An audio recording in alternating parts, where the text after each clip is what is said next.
Hi అండి. ఎంతో టేస్ట్‌గా ఉండే పాతకాలం నాటి పండు మిరపకాయల పచ్చడ. దీనికోసం ముందుగా బాండీలో కొద్దిగా ఆయిల్ వేసుకొని శుభ్రంగా కడిగి తడియారిన తర్వాత పండు మిరపకాయలు ఇలా వేపుకోవాలి. చూడండి ఇలా వేగాలి. ఇవి చల్లారిన తర్వాత మిక్సీ జార్లోకి తీసుకొని కొద్దిగా సాల్ట్ వేసుకొని మెత్తగా మిక్సీ పట్టుకోవాలి.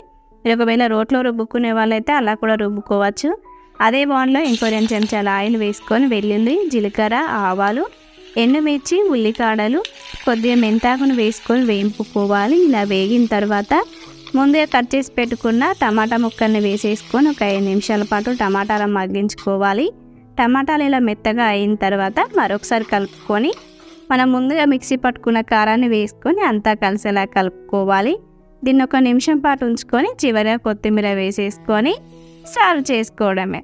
దీన్ని చేసిన రోజు కంటే మరుసటి రోజు ఇంకా బాగుంటుంది. ఇది ఒక వారం రోజుల పాటు నిలువ ఉంటుంది. Thank you for watching. Please